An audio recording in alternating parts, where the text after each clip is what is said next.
Paul from Flying Colors Painting. I wanted to go over a little bit of history of how Flying Colors was formed, um, the whole idea behind, offering a service to the public. My life was pretty screwed up. I'm a recovering alcoholic. I've been in recovery going on 14 years in May of this year. And what a journey it's been. I made a lot of mistakes in my past. Um, Addiction took over. My life was horrible. It was spinning my wheels from just the time that I lost. From probably 18 until 43 when I got sober. A lot of wasted years. You come out of that thinking to yourself, wow, I missed out on so much, and where's my car, and where's my nice wife, and where's the house that I should be living in right now, and instead I'm living in a rooming house, somewhere. Starting fresh sucks. It sucks, but you know what? Through the help of AA, through recovery houses in Ottawa and out in Elliott Lake, I got the help I wanted. I had reached the point where I'd smashed my head against the wall enough times to say, okay, I've had enough. I give up. What can I do differently? Because everything I tried to do to either learn how to drink properly or to, I just don't combine these two things and I'll be fine, or I won't drink on these days. It just didn't work for me. I couldn't find a solution. I found a solution by shutting up and listening to others, getting a sponsor, going through the 12 steps, which actually is a way to. It's not just to quit drinking or drugs or whatever. It's a different way to live. It's a way of opening my eyes to the way I used to be, everything I tried to change things in my life that didn't work, accepting that, okay, I can't freaking do this on my own, taking a look at the behaviors that I used to exhibit and all the instincts that are out of sorts because of that. So my character defects were all clearly written out: pride, ego, selfishness, all that sort of stuff. And then, working on changing some of those things by doing the opposite. So if I am feeling like, oh, where is my house? If I go help somebody who doesn't even have a pair of shoes, then I'm going to start thinking, well, I'm pretty grateful for my place where I'm living now, or that I have food that I can put on my table. And I started learning that by giving stuff away without expectation is how I'm going to keep what I got. And what a way to live, because that was absolutely not the way I was living before. Everything was, I'm selfish, I want this, what do I have to do, who do I have to screw over to get what I want. Now it's like, how can I help you unconditionally? What a great and who knew? I didn't know that when you do that to somebody, karma is a wonderful thing. I will get paid for going and helping another alcoholic getting sober, or relating to them, or go take them out for a coffee, just give them some hope and tell them, look, everything's going to be okay.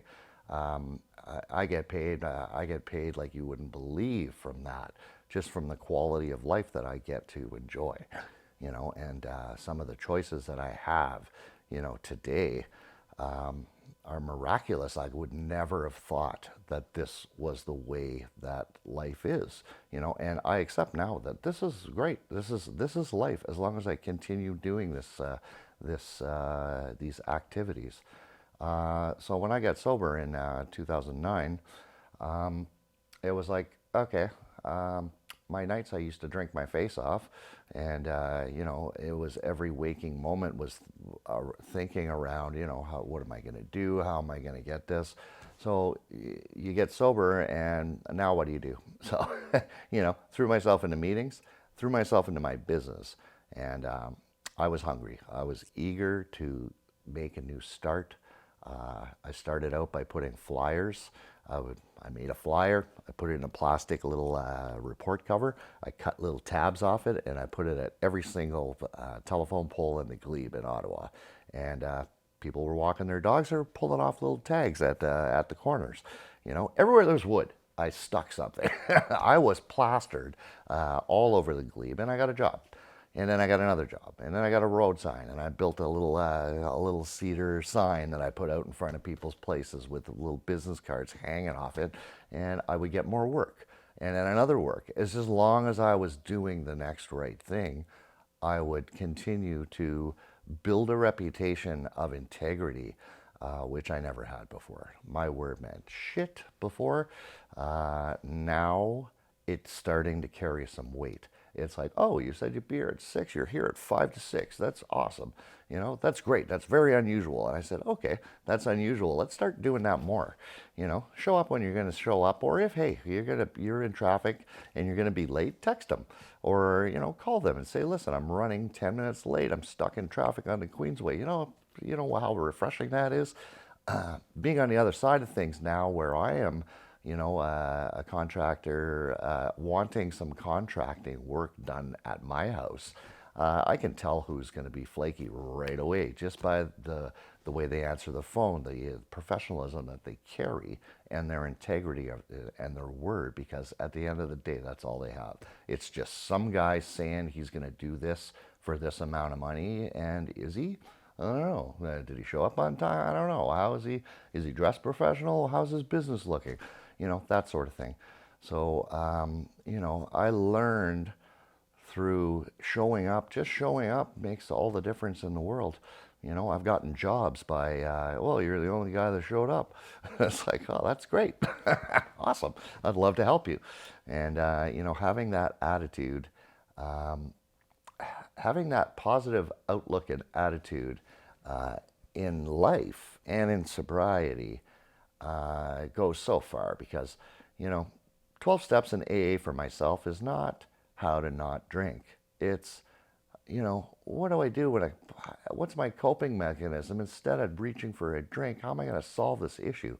And most times it's calling somebody that knows or has been through it. I went through my first divorce, and my sponsor at the time was going through his first divorce at the same time. We did it together, and I was like, oh, what do you think we should do now?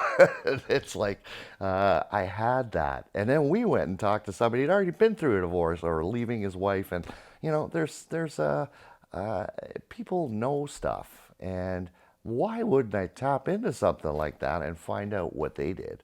I don't have the answers. I don't. I've realized that. And even in business today, I don't have the answers to a lot of stuff. I will find out the answers. I know people that have the answers. Let's say there's a special surface that I need to coat with some paint. I don't know what goes on this. Maybe it's an industrial product. I'll go to my Sherwin-Williams rep or my Benjamin Moore rep, and they will tell me exactly what I need to do. And it's like, okay, how about I hook you up with my client and you could explain it to them, and or you could be on a Zoom call together, and if they got questions, I can refer them to you, and that's professional there. Because we don't, if anybody has all the answers, they're lying, and the last thing I want to be called is a liar anymore. So anyway, that's a brief history of what I do. In order for me to keep what I have, I need to give this stuff away, and that's what I do on my side stuff. I've got big plans for my expansion over the next 5 years. You know, I would love to create a charity. I would love to go in and paint, recovery houses. I've got lots of extra paint, and right now we donate a lot of it to different houses around Ottawa. But I'd like to throw my guys into a sobriety house, or Jericho Road, or Harvest House, or something along those lines. And yeah, throw my guys in there for a few days, and here, let's make a difference in their life. And you know what? I won't get paid, but I'll get paid. I will get paid. The Karma Bank will be stuffed. And that is a wonderful thing. And that is something that I didn't learn until I was brought through the 12 steps. And so that's what I've learned, and that's what I carry. And I treat people the way they want to get treated, the way I'd want to get treated. The way I treat my mother is the way I treat my clients. And you know what? When somebody does that, when somebody conducts business like that, I learned early on that that is, of course I'd want to deal with that person. They genuinely care. So anyway, that is my personal journey to get me to where I am now. And that's my core value and philosophy on life now as well. So hopefully that sheds some light on what Flying Colors and Paul Gagnon is all about.